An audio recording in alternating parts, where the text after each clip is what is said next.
Hi guys! Good morning!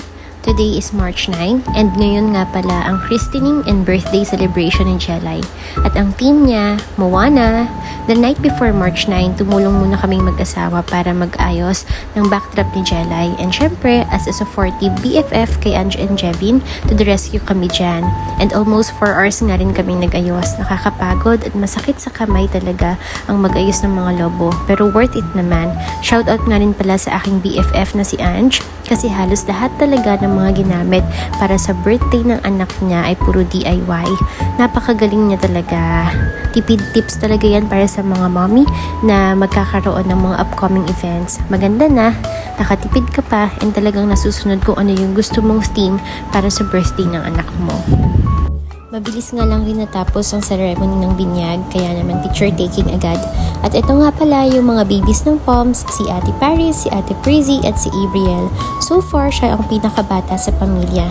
Nakakatuwa lang pagmasdan ng kulitan ng mga bagets. Sana sa susunod kasama niyo na anak ko. After sa simbahan, nagdiretso na nga sa reception at iyan, nag-entrance na nga ang Ofiesa family para formal nang simulan ang program. Nagkaroon din ng games and mga icebreakers, pagkatapos nun ay nagkaroon din ng magic show para sa mga bata. Finally, ang pinakahihintay ng lahat, it's lunchtime. Isa sa highlight ng mga handaan ay ang masasarap na food. Syempre, masasarap nga at pwedeng magbalik-balik sa buffet sa dami ng handa.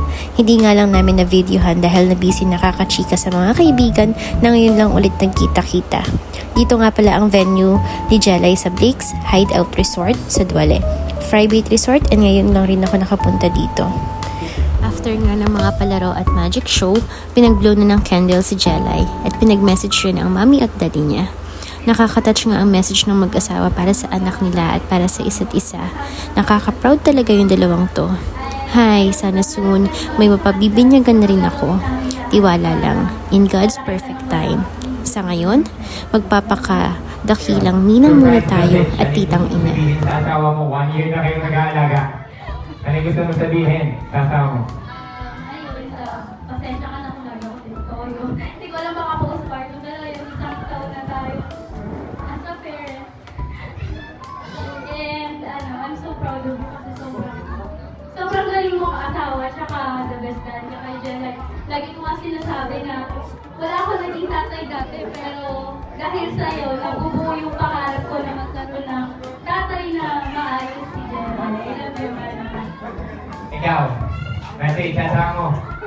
Nakakatuwa nga rin tignan ang reaction ni Jelay. Talagang kung makatitig si daddy niya, akala mo talaga naiintindihan ang sinasabi. May pangiti-ngiti pa yan ha. Priceless talaga ang mga ganitong moment. At napakaganda rin ng outfit ng bebe na yan na sinadya pang iganchilyo ng tita niya. Grabe sa effort ng pag-DIY. Napakagaling. Abot natin.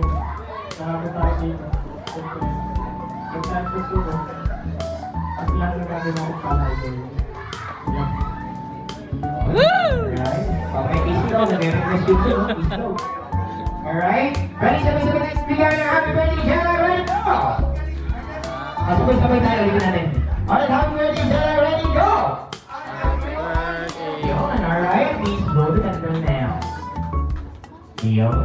Okay, blow the candle bago mahipa ng hangin. Ayun. Alright? So, mami yan, daddy. Mami, babang After ng program, it's swimming time para sa mga babies, mga bata, at syempre para sa mga feeling bata. Itong si Abriel, kaninang hindi ngumingiti, tubig lang pala ang makakapagpa-smile. Sana anak, kanina pa kita nilublub dyan. Tignan mo nga naman, pati ang mga mommies nila ay enjoy na enjoy sa malamig na tubig ng pool. Kasama nga rin pala nila dyan si Ate Prizzy, si Ate Paris, at ang nanay nilang supportive na nagbabantay lang dyan sa Gedli. Shout out to Pamses. Nakakatuwa ang tignan ng mga BFF ko sa motherhood journey nila. Next time, kasama nyo na ang anak ko dyan. Ang lawak at ang ganda nga rin ng private resort na to. May katamtamang laki ng function hall, may malinis na CR, at may 2 pool. At eto na, hindi nga kumpleto ang handaan kung wala ang mga Sharon Cuneta. Hindi man na-videohan ng mga pagkain kanina, huling-huli naman sa akto ang mga suspect na nagsha-Sharon. 4W, din mo ako. ko ng hiwaga ng iyong pagmamahal. Ang mga person na ito, todo lagay talaga sa mga lunch bag. Mabuti na lang at ang souvenir ni Ange ay mga lunch bag talaga. Serve its purpose na agad ang peg. Shout out kay Ces na hindi nahuli cam pero nag-Sharon rin. Hindi ka makakaligtas, Pomsy. Share ko lang guys, para sa mga hindi nakakaalam, originally 5 lang talaga kaming magkakaibigan and hindi pa Pams yung call sign ba yun or yung tawagan namin. John Princess talaga yon. Di ba nung araw, naku, lakas makatita. Usong-uso yung pinagdudugtong-dugtong yung name ng magkakaibigan para gumawa ng name ng grupo nila. Kaya naman naisip namin ang John Princess. Ja for Jane, Anne for Angelica, April for April, Lynn for Angeline, and Ces for Princess. Pero later on, realize namin na masyadong mahaba, kaya naman nag-come up kami sa mga first letter lang ng name namin, which is Pams. P for Princess, yung triple A is si Angelica, April, and Angeline, at syempre yung M is ako, Mary Jane. Mula sa Pams ay lumaki ang friendship namin nang dumating ang mga kaibigan naming lalaki at ang mga besties na namin ngayon, at sila ang best, kaya naging Pams and Best. Year 2013 nga nabuo ang pagkakaibigan naming lahat at tama po kayo, mahigit isang dekada na kaming magkakaibigan. Maraming nangyari, maraming mga pinagdaanan, pero solid pa rin. Ngayon nga ay may mga asawa na yung iba at may kanya-kanya ng pamilya ang iba sa amin. Meron rin may mga jowa na, but still ganun pa rin kami. Dahil sa adulting at kanya-kanyang priorities sa life, ngayon madalang na talaga kaming magkita-kita at magkasama-sama. Pero kapag may pagkakataon, talagang sinusulit namin and we make sure na hindi namin pinapalagpas ang mga chika sa tuwing magkakasama. Maraming buhay na nga ata ang nasira namin sa mga chismisan sa tuwing magkakasama.